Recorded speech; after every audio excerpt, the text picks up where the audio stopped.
we're going to talk about the cookieless world that is in the oven. I'm here with Nils Lind and James Jackson, and we're talking about cookies, browser cookies, and what are the alternatives, what is to be expected from the market coming from that. The yet another deadline shown by Google Chrome as the most used browser in the world right now on depreciating cookies is coming sooner than we might think. And we've seen in the past several years, we've seen a lot of different products trying to eradicate the cookies, try to replace them, such as user IDs in private, such as Flock, which kind of flopped, and other anonymized pools of data, collecting emails. There are a lot of companies trying to fill the void. Do you believe that we have a winner right now with several defined audiences? It's being set up to kind of replace the cookies as a couple of months ago by Yap and Google? Or do you believe that it will be multiple companies doing multiple things in a cookieless world, which, by the way, is already here for users of Safari? Nils, James? Yeah, Nils, you want to go first? So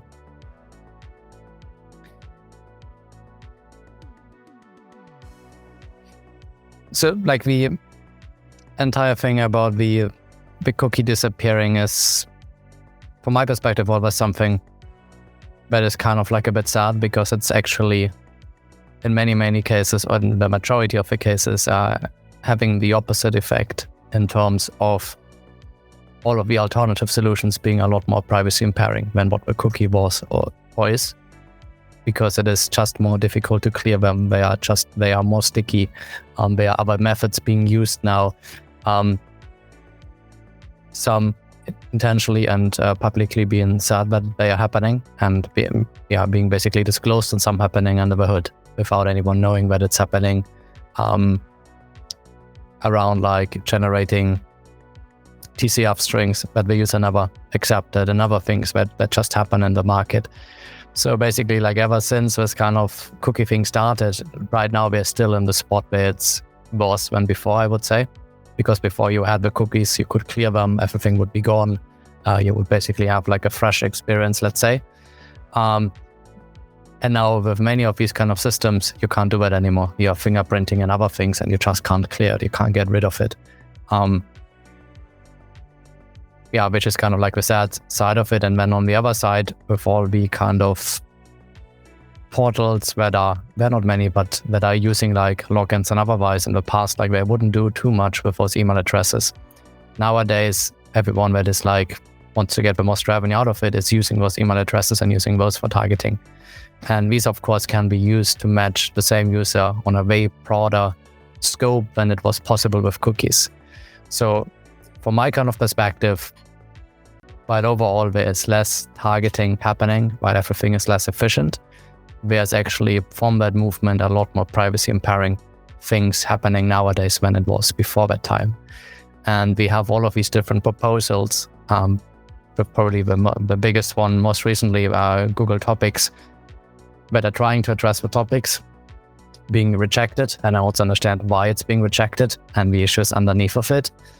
But there's just like, from my kind of perspective, it looks like the cookies, from what we know right now, were the best kind of solution, and everything that is new and coming in as like alternative seems to be worse in many aspects, leaving pure contextual targeting aside.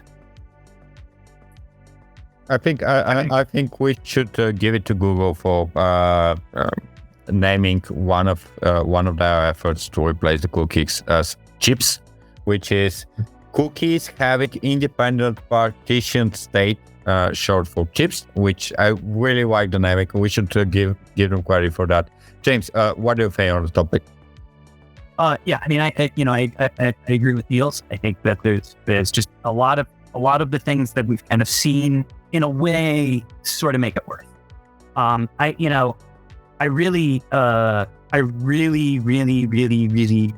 wish that contextual, I hope that, seller-defined audiences, I hope that contextual works, and meets the buyer need, right? The buyer incentive is for conversion, for relevance. And I think that is super, I'm super hopeful that will work out, because I think that is sort of the best of all, right? The idea that we have, publishers who are then able to publish the content they want and know that advertisers are going to buy against that content and assume that market related to them. And that is a better, healthier relationship for the whole ecosystem. Yeah. As opposed to all these entities tracking around the individual. So let's be hopeful that seller-defined audiences actually work, right? Because all of those other things, I 100% agree, are sort of like, well, that's FUBAR. Why are we, now I'm not going to be able to even do anything. But the other thing I think that, we should think about in this is that, you do have, a lot of users using, Brave and Firefox and browsers and interfaces that really do defend identity, in crazy ways at this point. Obviously, if you're on Safari, they don't know as much about you, and that sort of strangles the marketplace as well. So let's just hope that contextual work, and that opens up, that Safari market again, and that opens up that Firefox market again, and that by placing the relationship in the correct way, that we grow the advertising market as a whole. Now, the issue with context is always that, from a publisher's perspective, and if you are looking at maximizing your revenues, the more and more it is context-based and the less and less it is cookie or ID-based, the more important is what you write about.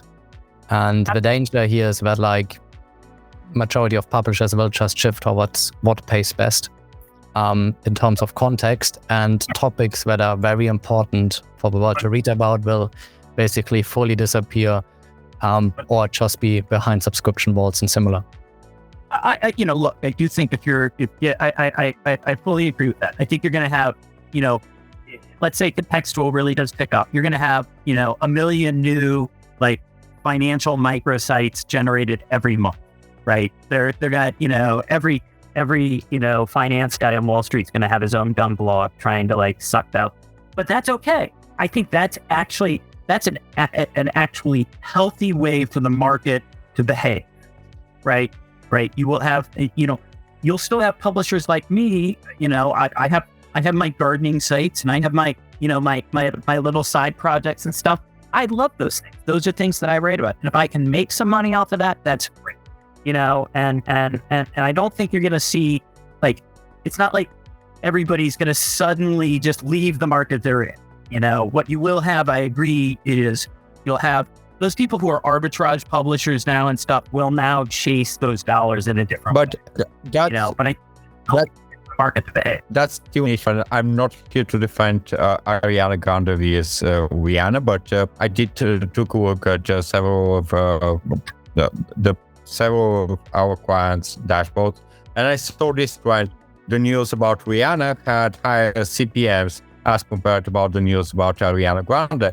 And this is okay when it comes to lifestyle, but it's not okay when it comes to, and it's already out there, when it comes to sharing news about Ukraine, as an example. So the brand safety on the advertisers already through the roof when it comes to that. But on the publishing website, publishing journalism side of things, what do you want to write more about?